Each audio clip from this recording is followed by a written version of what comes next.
The emergency beacon crackled through the void of space, its desperate signal reaching the ears of Captain Sarah Chen aboard the human vessel Retribution. The transmission was weak, fragmented by distance and interference, but the universal distress code was unmistakable.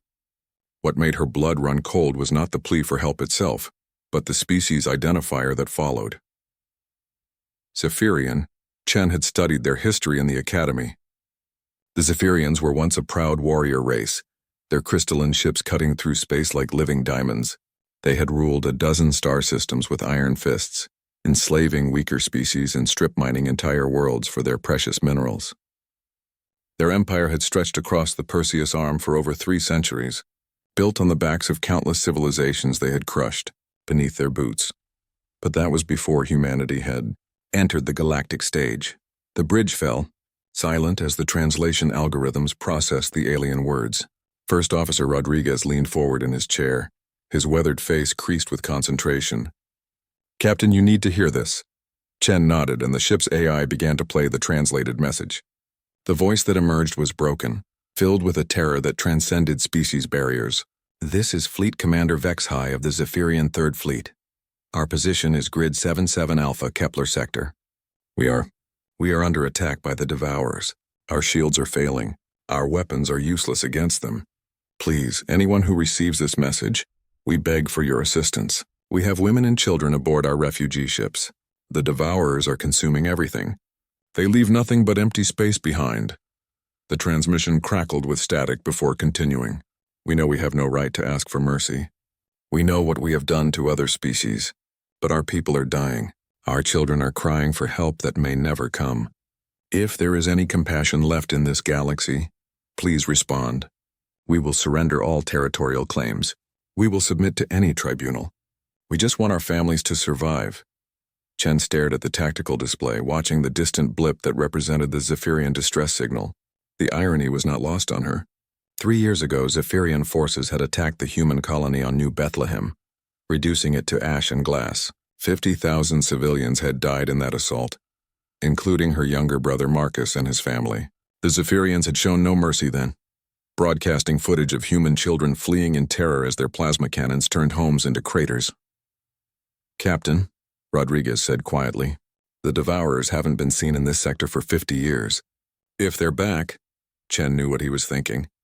The Devourers were a plague upon the galaxy, a swarm of biomechanical horrors that consumed entire civilizations. They didn't negotiate, didn't communicate, didn't show mercy. They simply ate everything in their path, growing stronger with each world they devoured. 50 years ago, it had taken the combined fleets of 6 species to drive them back into the dark spaces between galaxies. "Sir," called Lieutenant Torres from the communication station, "we're receiving similar distress calls from across the sector. The Altarians, the Vega Collective, even some independent mining stations. They're all reporting Devourer attacks." The bridge crew turned to look at Chen. She could see the questions in their eyes, the uncertainty. Humanity had joined the galactic community only 30 years ago, and their reputation was still being written. Some species saw them as upstart newcomers who had grown too powerful too quickly. Others viewed them with suspicion, remembering how quickly humans had gone from primitive planet-bound creatures to a force that could challenge established powers. But Chen remembered her brother's last message, sent just hours before the Zephyrian attack. Marcus had been teaching his daughter Emma to play chess, their laughter echoing through the comm channel. "She's getting too good, Sarah," he had said with pride. "Give her a few more years and she'll be beating admirals at their own game." Emma would have been 8 years old now if she had lived. "Tactical," Chen called. "What's our status?" Commander Park's voice was crisp and professional. "All weapons systems online, Captain. Shields at full strength. We have a full complement of fighters in the bay, and the new plasma torpedoes from the Mars shipyards are loaded and ready." Chen closed her eyes for a moment, thinking of Emma's laughter, of Marcus's pride, of the 50,000 souls who had died because the Zephyrians believed might made right. When she opened them again, her decision was made. "Helm, plot a course for the Kepler sector. Maximum burn." Rodriguez turned in his chair, surprise evident on his face. "Captain, are you sure about this?" "After what they did to New Bethlehem?" Chen's voice was steady, but there was something hard in her eyes that made the bridge crew straighten in their seats. Mr. Rodriguez, send a message to Fleet Command. Tell them the Retribution is responding to a humanitarian crisis in the Kepler sector, and patch me through to the Zephyrian fleet. The communications officer's fingers flew over her controls. Channel open, Captain. Chen took a deep breath, thinking of all the lessons her father had taught her about duty, about honor, about what it meant to be human. Fleet Commander Vexhai, this is Captain Sarah Chen of the Terran vessel Retribution. We have received your distress call. We are en route to your position. There was a long pause before the Zephyrian commander's voice came through, filled with disbelief. Captain Chen, you are human. Yes, Commander. And we remember New Bethlehem. We remember what your people did to our civilians, to our children. Chen's voice grew harder. But we also remember who we are. Humans don't abandon those in need, even our enemies, especially when there are children involved. The silence that followed was deafening. When Vexhai spoke again, his voice was thick with emotion. Captain, I was present at New Bethlehem. I gave the order to fire on your colony. I have carried that shame for 3 years. I do not deserve your mercy. Chen stared at the stars streaming past the view screen as the Retribution jumped to warp. Maybe not, Commander, but your children do, and that's enough for us. As the ship raced through the cosmos toward what might be the last stand of the Zephyrian Empire, Chen couldn't shake the feeling that this moment would define not just her crew, but humanity's place in the galaxy. They were heading into battle not for conquest or revenge, but for something far more dangerous and powerful. They were fighting for the idea that mercy could be stronger than hatred, that protecting the innocent mattered more than settling old scores. And if they failed, if the Devourers consumed the Zephyrian fleet while humanity watched, then perhaps they would prove themselves no better than the monsters they fought against. The Retribution dropped out of warp at the edge of the Kepler sector, and the sight that greeted Captain Chen and her crew was one of utter devastation. Where once stood the proud Zephyrian Third Fleet, now only scattered fragments remained. Crystalline hull pieces drifted through space like shattered dreams, their surfaces still glowing with residual energy from whatever weapons had torn them apart. Sweet Mother of God, whispered Lieutenant Torres from her position at sensors. Captain, I'm reading massive energy signatures throughout the sector. Whatever did this, it's still here. Chen gripped the arms of her command chair as the tactical display painted a grim picture. The Zephyrian fleet had been impressive once. 12 heavy cruisers, 40 escort vessels, and nearly 100 civilian transports carrying refugees from their failing empire. Now she counted maybe 30 ships still intact, and most of those were streaming atmosphere and debris. Commander Park, what are we looking at? Chen demanded. Park's voice was tight with controlled fear. Long-range sensors are picking up contact signatures unlike anything in our databases. They're organic, Captain. Biomechanical. Roughly the size of destroyers, but their energy readings are off the charts. I count at least 50 of them surrounding the surviving Zephyrian vessels. Through the view screen, Chen could see them now. Writhing masses of dark metal and pulsing flesh that seemed to shift and flow like living nightmares. The Devourers had evolved since their last recorded encounter with galactic civilization. These weren't the crude swarm ships that had terrorized the rim worlds 50 years ago. These were something far worse. Incoming transmission from the Zephyrian flagship, announced Torres. On screen. The face that appeared was almost unrecognizable as Zephyrian. Fleet Commander Vexhai's crystalline features were cracked and bleeding, his usual military composure shattered. Behind him, Chen could see the chaos of a dying ship. Sparks flying from damaged consoles, crew members rushing to contain hull breaches. Captain Chen, Vexhai said, his voice hoarse with exhaustion. You actually came. I did not think any species would answer our call. Chen studied the alien commander who had once been responsible for her brother's death. Strange how different he looked now, stripped of his arrogance and power. He looked like what he truly was, a frightened leader trying to save his people. What's your status, Commander? She asked, pushing aside thoughts of personal vengeance. We have perhaps 2 hours before our shields fail completely. The Devourers are not attacking with their full force.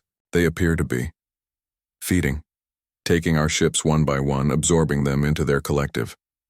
My tactical officers believe they are studying us, learning our weaknesses before the final assault. Rodriguez leaned forward. How many civilian ships do you have? 73 transports carrying approximately 2 million refugees. Most are families from our outer colonies fleeing the advance of the Devourer swarm.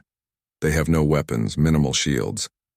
If your ship withdraws now, Captain, I will not blame you.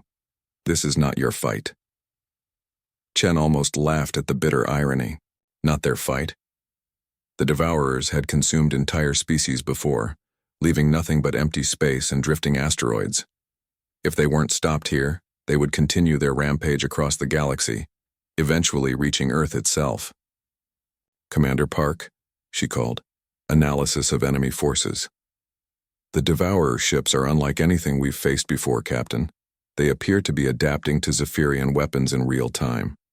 Each attack makes them stronger, more resistant. Traditional tactics won't work against them. Chen stood and walked to the tactical display, studying the swirling mass of enemy contacts. Her mind raced through possibilities, strategies learned at the academy, and refined through years of conflict. The Devourers were stronger, more numerous, and they were learning. But they had one weakness that Chen hoped they hadn't overcome. Torres, patch me through to all human vessels in the sector. Captain, we're the only Terran ship in range. No, we're not. Chen smiled grimly. Send a coded burst transmission on all human emergency frequencies. Authorization code Chen Alpha 7. Tell them the poker game is starting and we need all players at the table. Rodriguez raised an eyebrow. Ma'am? Mr. Rodriguez, how many human merchant vessels passed through this sector in the last week? Understanding dawned on the first officer's face. At least a dozen, Captain, maybe more. The one thing about human merchants, Chen continued, is that they never travel alone. And they never leave a distress call unanswered, especially when it involves fighting something that threatens trade routes. As if summoned by her words, the communications board lit up with incoming signals. The first voice to respond was gravelly and familiar, Captain Morrison of the merchant vessel Free Trader, a former Terran Navy officer who had served alongside Chen during the Proxima Rebellion. Sarah, you magnificent lunatic, what have you gotten yourself into this time? More voices joined the channel. Captain Rodriguez of Star Wanderer, Captain Liu of Prospector's Dream, even the notorious smuggler Jake Havoc Henderson aboard Lucky Strike. Within minutes, Chen counted 15 human vessels decloaking or dropping out of warp nearby, their captains eager for a fight. Well, I'll be damned, muttered Commander Park. Where did they all come from? Mr. Park, you're thinking like a Navy officer, Chen replied. Human merchants don't just trade goods. They trade information, favors, and promises of mutual aid. Half the galaxy thinks we're crazy because we'll drop everything to help a stranger in trouble. They're not wrong. The Devourer swarm seemed to sense the change in the tactical situation. The writhing ships began to move with more purpose, forming attack patterns that spoke of alien intelligence and predatory hunger. All vessels. This is Captain Chen aboard Retribution, she broadcast on the general frequency. We have approximately 2 million civilians under threat from a Devourer swarm. Rules of engagement are simple. We hurt them, we save lives, and we remind the galaxy why humanity doesn't back down from a fight. Captain Morrison's laughter echoed through the comm channel. Sounds like my kind of party, Sarah. What's the plan? Chen looked at the tactical display one more time, calculating odds and possibilities. The Devourers had numbers and individual firepower, but they were facing something they had never encountered before.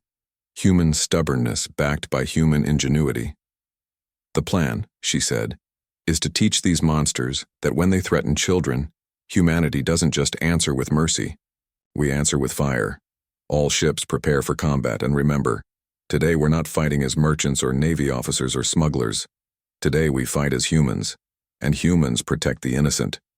The Devourer swarm began to accelerate toward the mixed fleet of human vessels and desperate Zephyrian survivors. But for the first time since the attack began, Fleet Commander Vexhai felt something he had not expected to feel again. Hope. The first wave of Devourer ships came like a tide of living metal and corrupted flesh, their forms shifting and adapting as they moved through space. Captain Chen watched them approach on the main screen, her hands steady on the command controls despite the churning in her stomach. These weren't just ships. They were abominations that violated every natural law she understood. "All vessels hold formation," she commanded through the comm channel. "Wait for my signal." The improvised human fleet had arranged itself in a protective arc around the surviving Zephyrian ships. 15 vessels of various sizes and classifications, from Morrison's heavily armed free trader to Henderson's nimble Lucky Strike, formed a wall of defiance against the approaching swarm. "Captain," reported Commander Park, "the Devourer lead ships are beginning to emit some kind of scanning beam. They're probing our defenses." Chen nodded grimly. This was exactly what she had hoped for. The Devourer's greatest strength, their ability to adapt and learn from their enemies, was about to become their weakness. "Torres, signal all human vessels." "Activate Protocol 7. Lieutenant Torres's eyes widened slightly, but she followed orders without question. Across the human fleet, ships that had appeared to be standard merchant vessels began to transform. Hidden weapon ports opened, revealing military-grade plasma cannons. Defensive arrays that had been disguised as sensor equipment suddenly came online, projecting overlapping shields that turned the entire formation into a fortress. The Devourers hesitated, their scanning beams working furiously to understand this new development. They had analyzed the Zephyrian fleet for hours, learning to counter every weapon and defense system. But these human ships were showing capabilities that hadn't existed moments before. "Ma'am," called Lieutenant Torres, "incoming transmission from Fleet Commander Vexhai." "Put him through." The Zephyrian commander's face appeared on a side screen, his expression a mixture of amazement and confusion. "Captain Chen, your ships—" "They are not what they appeared to be." Chen allowed herself a small smile. "Commander, the first thing you need to understand about humans is that we're very good at hiding our true capabilities until we need them. The second thing is that we never ever travel unprepared for trouble." What Vexhai was witnessing was the result of 3 decades of human paranoia and ingenuity. After first contact with hostile alien species, Earth's government had quietly implemented a policy that no human vessel could leave the solar system without sufficient defensive capabilities to protect itself. Even the humblest cargo hauler carried enough firepower to level a city. "All ships," Chen announced, "implement scatter pattern Delta, make them chase us." The human formation suddenly exploded outward, each vessel racing in a different direction.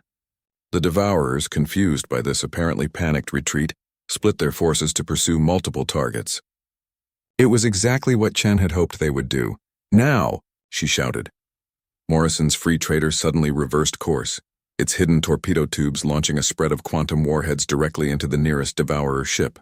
The explosions tore through the creature's biomechanical hull, sending chunks of twisted metal and organic matter spinning through space. But instead of dying, the Devourer began to regenerate, its wounds sealing with disturbing speed. "Well, that's new," muttered Morrison over the comm. "These things heal faster than a politician's reputation." Chen had expected this. The reports from 50 years ago had mentioned the Devourer's regenerative capabilities, but humans had learned a few new tricks since then. "Captain Liu, you're up," she called. The prospector's dream swept in from another angle, but instead of conventional weapons, it deployed something the Devourers had never encountered: a swarm of nanite-laced mining charges. The tiny robots, originally designed to break down asteroids at the molecular level, swarmed over the regenerating Devourer ship like a plague.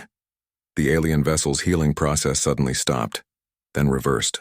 Its hull began to dissolve as the nanites consumed the very materials it was trying to use for repairs. "Nanites," Chen explained to the watching Zephyrian commander.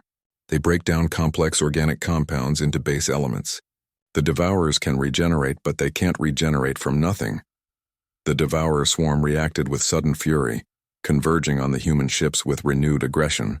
Their forms began to shift more rapidly, adapting in real time to counter the nanite threat. "They're learning," reported Park grimly.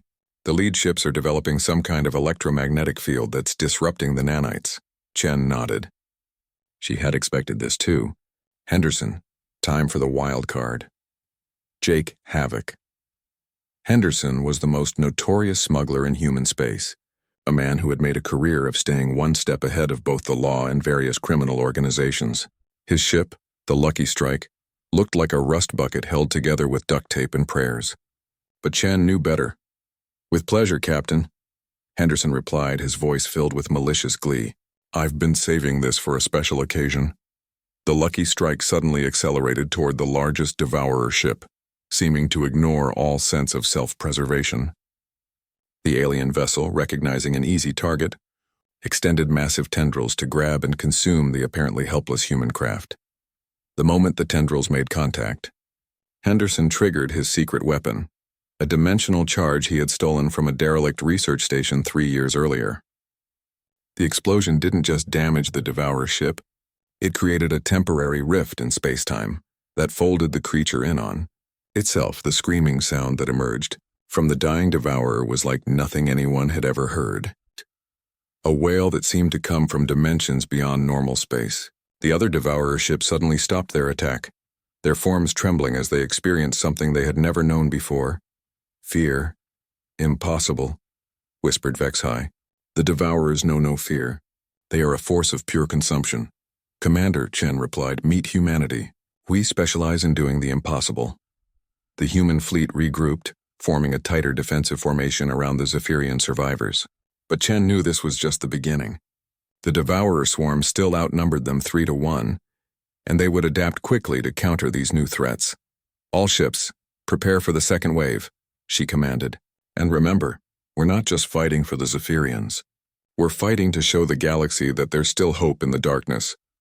The surviving Devourer ships began to merge and reshape themselves, combining their biomass into larger, more powerful forms. They were learning, adapting, preparing for the next phase of the battle. But they had made one crucial mistake. They had given humanity time to think, to plan, and to remember why they never surrendered. As the reformed Devourer swarm began its second attack run, Captain Chen smiled coldly. The monsters were about to discover that human mercy came with a price, and that price was written in fire and fury across the stars. The reformed Devourer ships were monstrosities beyond imagination. Where once there had been 50 individual vessels, now 12 massive amalgamations of twisted metal and pulsing flesh swept toward the human Zephyrian formation. Each was the size of a battleship, but moved with the fluid grace of a living creature. "My God," breathed Commander Park, as the tactical display updated with new threat assessments. "Captain, these things are reading off the scale. Power levels are approaching stellar magnitude." Chen studied the approaching horrors through the viewscreen. The Devourers had learned from their first encounter with human weapons. Their new forms bristled with adaptive armor that shifted constantly, never presenting the same surface twice. They had countered the nanites by developing internal electromagnetic fields. They had responded to the dimensional weapon by distributing their mass across multiple redundant nodes. But they still didn't understand what they were truly fighting. "Torres, patch me through to the Zephyrian flagship," Chen ordered.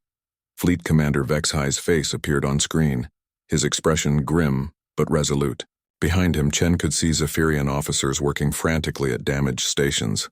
"Commander, I need you to do something that goes against every military instinct you have," Chen said. "I need you to order all your remaining warships to stand down. Power down weapons, lower shields, and move behind our formation." Vexhai's eyes widened in shock. "Captain Chen, with respect, that would leave us completely defenseless. If your plan fails..." "If my plan fails, those ships won't make any difference anyway," Chen replied bluntly. "But if it succeeds, we're going to need every civilian transport you have operational to evacuate survivors." The Zephyrian commander stared at her for a long moment, weighing the madness of trusting his people's lives to the humans who had every reason to hate them. Finally, he nodded. "Very well, Captain. I am placing the lives of 2 million civilians in your hands. May whatever gods you worship guide you." Chen cut the transmission and turned to her own crew. The bridge was tense but focused, every officer understanding the weight of what they were attempting. "Mr. Rodriguez, signal all human vessels. Phase 2 is now in effect." Rodriguez nodded grimly. "Aye, Captain. All ships implement Omega Protocol." What happened next would have seemed like suicide to any military observer.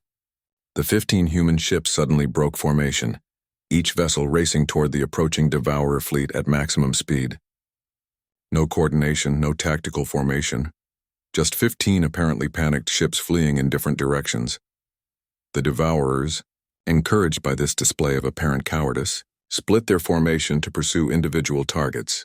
Their adaptive forms began to shift again, optimizing for high-speed pursuit and capture. They never suspected it was a trap. "Morrison, you're clear for Maneuver 7, Chen called through the comm. "Copy that. Sarah, time to show these things why they shouldn't mess with truck drivers." Morrison's free trader suddenly reversed course and rammed directly into the nearest Devourer ship. But instead of the expected collision, the merchant vessel passed straight through the alien craft's hull like it was made of mist. The Devourer ship froze in space, its biomechanical systems convulsing wildly. Morrison had activated a prototype phasing device stolen from a failed military research project, allowing his ship to temporarily exist in multiple dimensions simultaneously. As he passed through the alien vessel, the free trader's hull had disrupted the Devourer's quantum coherence field. "One down," Morrison reported cheerfully as the alien ship collapsed into constituent atoms. "These things really don't like having their molecular structure rearranged." Captain Liu's prospector's dream executed a similar maneuver, but her approach was different. Instead of phasing technology, she used a gravitational mine, a device that created a localized black hole for exactly 3 seconds. The Devourer ship she targeted was stretched into a thin line before being consumed entirely. "Two down," Liu called, and that was a lot more satisfying than I expected. But the remaining Devourer ships were adapting again, their forms shifting to counter these new threats. Their hulls began to emit strange energies that disrupted phasing technology and deflected gravitational anomalies. "They're learning too fast," reported Park. "Captain, at this rate they'll counter everything we have within the next 10 minutes. Chen nodded. She had expected this too. The Devourer's greatest strength was their adaptability, their ability to evolve countermeasures to any threat. But they had one fundamental weakness that they couldn't adapt away from. They were thinking like machines. "All ships, implement final protocol," she commanded. Henderson's voice crackled through the comm with barely contained excitement. "Finally! I've been waiting my whole career for this." What happened next would be analyzed by military strategists for decades to come. The remaining human ships suddenly stopped trying to use exotic weapons or advanced technology.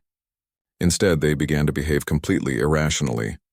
Henderson's lucky strike began spinning wildly while broadcasting ancient Earth music at maximum volume. Captain Rodriguez's Star Wanderer started firing random bursts from different weapons simultaneously, creating a chaotic light show that made no tactical sense. Other ships began executing impossible maneuvers, flying in patterns that defied logic or strategic purpose. The Devourers, programmed to adapt to logical threats, found themselves facing something they couldn't comprehend: pure, concentrated human chaos. "You see?" Chen explained to the bewildered Vexhai over a private channel. "The Devourer's greatest strength is also their greatest weakness.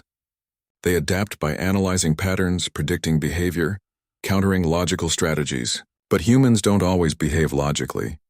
As she spoke, Morrison's free trader suddenly stopped spinning and fired every weapon it had at a completely empty section of space. The blast created a temporary gravity well that pulled 3 Devourer ships off course, sending them tumbling into each other. "Sometimes," Chen continued, "the best strategy is no strategy at all. Sometimes you have to embrace the chaos and make it work for you." The Devourer ships were now firing wildly in all directions, their adaptive algorithms overloaded by trying to counter tactics that made no sense.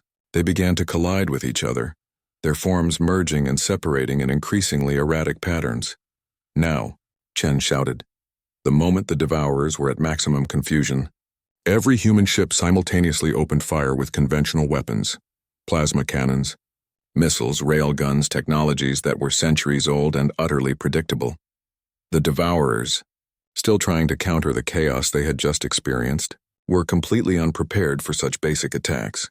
Their adaptive defenses were configured for exotic threats, leaving them vulnerable to simple kinetic force and directed energy. One by one, the massive alien ships began to explode, their death screams echoing across multiple dimensions. Within minutes, the space around the Zephyrian refugee fleet was clear except for drifting debris. "Well," said Henderson's voice over the comm, "that was definitely the weirdest battle I've ever been in, and I once fought a space pirate who used trained dolphins as weapons."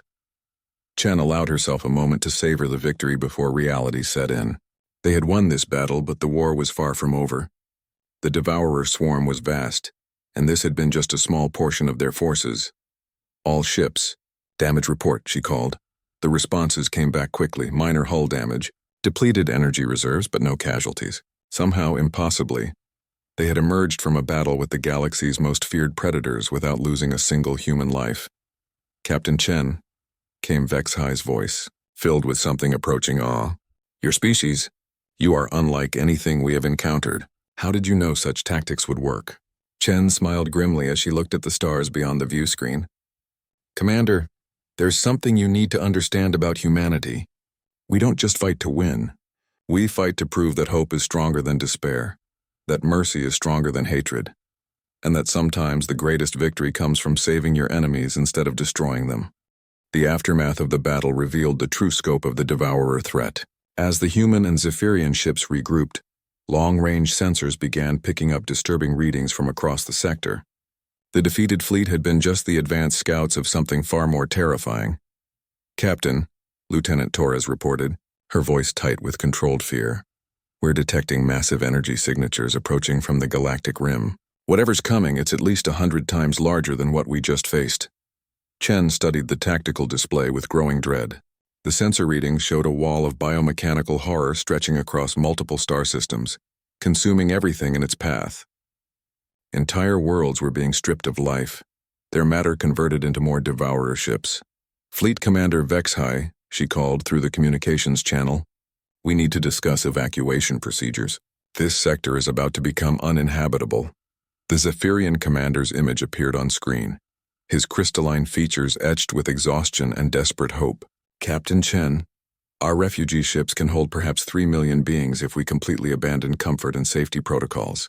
But there are 12 inhabited systems in the Devourer's path, with a combined population of nearly 50 million souls. The bridge fell silent as the implications sank in. Even with every available transport, they could save perhaps 1 in 15 beings. The rest would face the same fate that had befallen countless civilizations before them: complete consumption by an enemy that knew no mercy. Ma'am, Commander Park said quietly, we're receiving distress calls from across the sector. The Altarian Defense Force, the Vegan Collective, independent colonies. They're all requesting immediate evacuation assistance. Chen closed her eyes, thinking of her brother Marcus and the lessons their father had taught them about impossible choices. Sometimes being human meant accepting that you couldn't save everyone, but it also meant never stopping trying. Torres, send a coded burst transmission to Earth Command. Priority Alpha. Authorization Chen 77 Omega. Tell them we need everything they can send, and we need it yesterday. Captain, Rodriguez said hesitantly, Earth is 3 months away at maximum warp. Even if they respond immediately, they won't be coming from Earth, Chen interrupted. Mr. Rodriguez, what do you know about the Terran Emergency Response Network? Rodriguez frowned. I thought that was just a rumor, ma'am. Stories about hidden supply depots and emergency fleets positioned throughout human space. Chen smiled grimly. Mr. Rodriguez, the one thing you can count on with humans is that we prepare for the worst possible scenario, and then prepare for something worse than that. As if summoned by her words, the communications board suddenly lit up with incoming signals. But these weren't distress calls. They were identification codes from vessels that shouldn't have existed. This is Admiral Sarah Mitchell aboard the Indomitable, came a crisp voice over the channel. Captain Chen, we received your emergency signal. How many refugees are we evacuating? Chen's jaw nearly dropped. Admiral Mitchell was her former commanding officer, a woman who had supposedly retired to a quiet desk job on Proxima Station 3 years earlier. Admiral, what are you doing out here?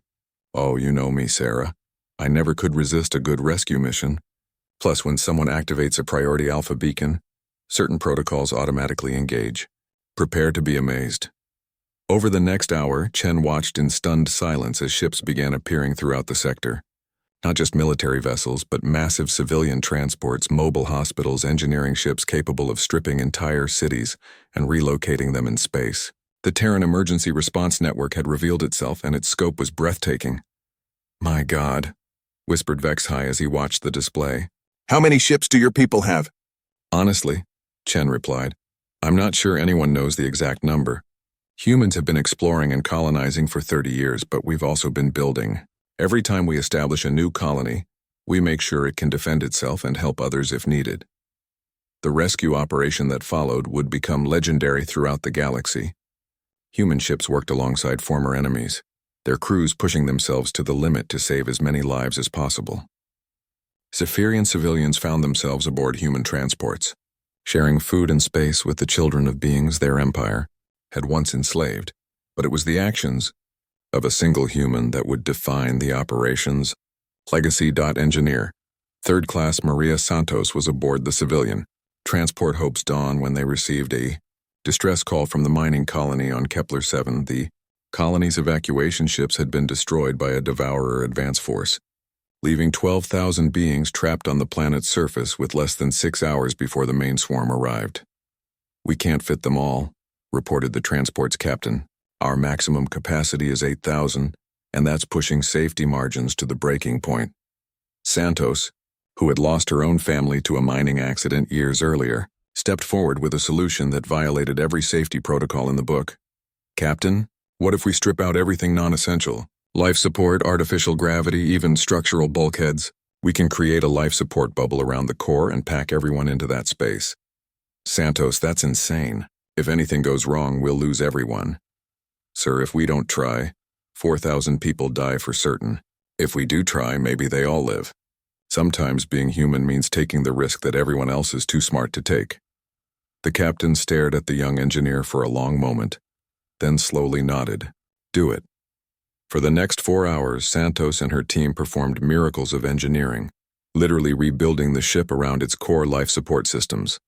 When they finally lifted off from Kepler 7, the Hope's Dawn carried nearly 15,000 refugees in a space designed for 8,000. The ship should have torn itself apart under the stress. Instead, held together by human determination and Santos's engineering genius, it limped to safety just as the Devourer swarm consumed the planet behind them. But the rescue operation was revealing something troubling about the Devourer advance. They weren't just consuming randomly. They were learning, adapting their strategy based on human tactics.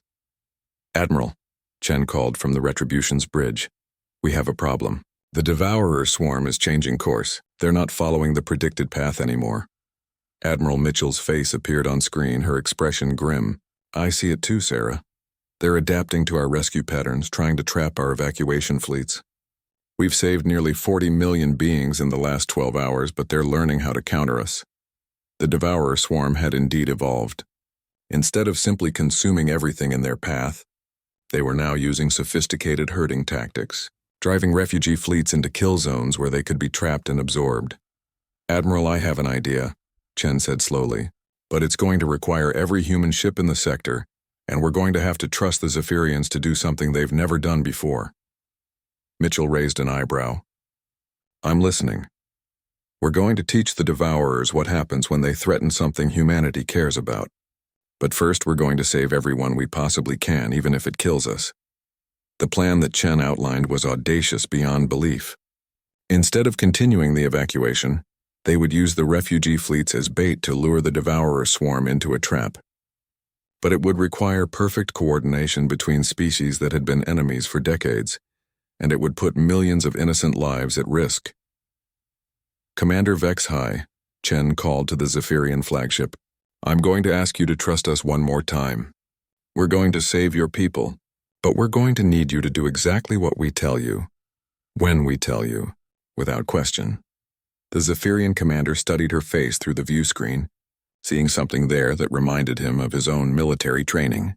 "Captain Chen, 3 days ago I would have laughed at the suggestion that my people should trust humans. Today I place our entire civilization in your hands." Chen nodded solemnly. "Then God help us all, because we're about to attempt something that's either going to save the galaxy or destroy it. And knowing humanity, it might be both." The plan that Captain Chen had devised was madness by any conventional military standard. It required the combined human and Zephyrian fleets to deliberately position themselves in the path of the approaching Devourer swarm, using nearly 50 million refugees as apparent bait for a trap that might not work. "All ships, this is Admiral Mitchell," came the voice over the fleet-wide channel.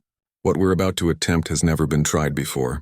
We're going to use the Devourer's own adaptability against them, but I want everyone to understand if this fails, we're not just failing these refugees. We're condemning every inhabited world in this spiral arm to the same fate. Chen stood on the bridge of the Retribution, watching as hundreds of ships moved into formation around the massive convoy of refugee transports, human vessels mixed with Zephyrian warships in a display of cooperation that would have been impossible just days earlier. "Captain," reported Commander Park, "the Devourer swarm is responding to our position. They're changing course to intercept. Estimated contact in 6 hours." "Good," Chen replied grimly. "Torres, signal all refugee ships. Begin the transformation."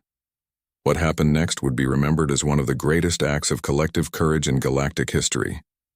The massive civilian transports, packed beyond capacity with refugees from a dozen different species, began to change. Hidden compartments opened to reveal manufacturing facilities. Cargo bays transformed into weapons production centers. Refugee ships that had appeared helpless suddenly bristled with defensive systems. "You see," Chen explained to the watching Zephyrian commander, "humans learned a long time ago that the best way to protect civilians is to make sure they can protect themselves. Every refugee we've evacuated has been learning to use human manufacturing technology. They've been building the weapons we're going to need."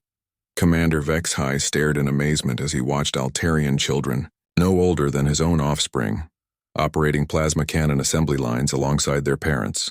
Vegan adults, traditionally a peaceful species, worked beside human engineers to construct defensive barriers from salvaged ship components. "Your people," he said slowly. "They share their military technology with refugees." "Commander, there's something about humans you need to understand," Chen replied. "We believe that freedom belongs to everyone, and that sometimes the only way to preserve freedom is to give people the tools to fight for it themselves." The approaching Devourer swarm had grown to titanic proportions. Long-range sensors showed a wall of biomechanical horror stretching across light years, consuming entire star systems and converting their mass into more ships. At its heart was something that defied understanding, a central intelligence that coordinated the actions of billions of individual vessels. "All ships, prepare for contact," Admiral Mitchell announced. "Remember, the key is to make them think they're winning right up until the moment they realize they've lost." The human strategy was based on a simple observation about Devourer behavior. The swarm adapted by analyzing successful tactics and incorporating them into their collective consciousness. But they could only adapt to tactics they actually encountered. "Phase 1, execute," Chen commanded. The combined fleet suddenly broke apart, scattering in apparent panic as the Devourer vanguard approached. Refugee ships fled in all directions, broadcasting desperate pleas for help. Military vessels seemed to abandon their charges, racing away at maximum speed. The Devourers, encouraged by this display of cowardice, accelerated their pursuit. Their advanced ships began to split apart, surrounding individual refugee transports for easy consumption. But as the first Devourer ship moved to engulf a Altarian transport, something unexpected happened. The refugee ship's hull suddenly exploded outward, revealing a massive antimatter charge that had been constructed in the transport's makeshift weapons factory. The explosion vaporized 3 Devourer ships and damaged a dozen others. "Phase 2, Chen called. Across the scattered fleet, refugee ships began to reveal their true nature. What the Devourers had assumed were helpless civilians were actually floating weapons, factories crewed by beings who had lost everything to this enemy and were eager for revenge, but the Devourers adapted quickly. Their ships began to develop new scanning techniques, learning to identify the hidden weapons before ships could detonate. Their tactics shifted to long-range consumption, using energy beams to strip apart their targets from a safe distance. "They're learning too fast," reported Park. "At this rate, they'll counter everything we have within the hour." Chen nodded. This was the critical moment, the point where her plan would either succeed brilliantly or fail catastrophically. "All ships, implement final protocol," she commanded. "Show them what it really means to face humanity." What happened next would be analyzed by xenobiologists and military strategists for centuries to come. The scattered human and refugee fleets suddenly stopped running and began to converge on the Devourer swarm. But they weren't attacking as individual ships. They were attacking as a single organism. Every refugee ship, Every civilian transport, every military vessel began to move in perfect coordination. Manufacturing facilities that had been producing weapons suddenly shifted to creating components for a massive construction project. Ships began to link together, sharing power and resources through connections that formed faster than should have been possible. Impossible, breathed one of the Devourer ship intelligences, its first spoken word in millennia. They cannot adapt so quickly. Only we possess such capabilities. But the Devourers were watching something they had never encountered before. Not individual adaptation, but collective human determination, backed by the cooperative efforts of a dozen different species. Every being in the fleet, from human children to Zephyrian engineers to Altarian philosophers, was working together with a coordination that transcended traditional biological limits.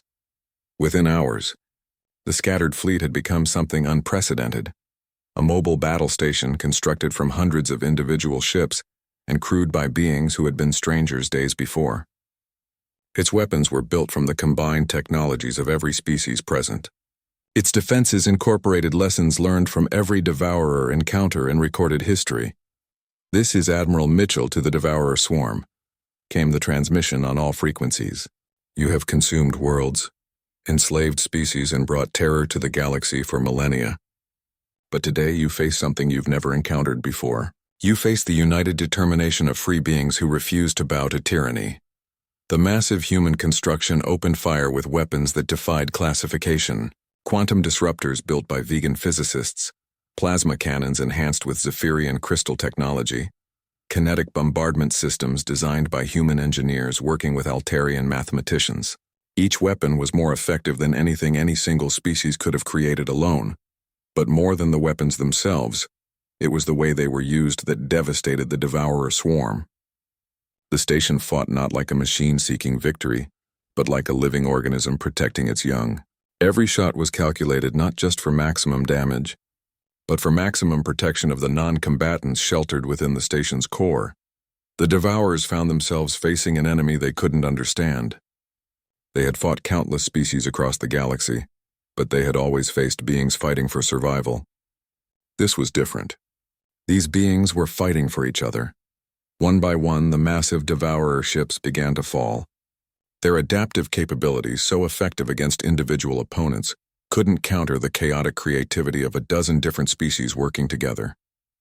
Every time they developed a defense against one type of attack, 3 more species would contribute modifications that rendered the defense useless. "Final transmission to the Devourer Collective," Chen announced from her position on the battle station's bridge. "Today you learned that there are some things in this galaxy that can't be consumed, can't be adapted to, and can't be defeated. You learned that mercy isn't weakness. It's the foundation of strength that you'll never understand."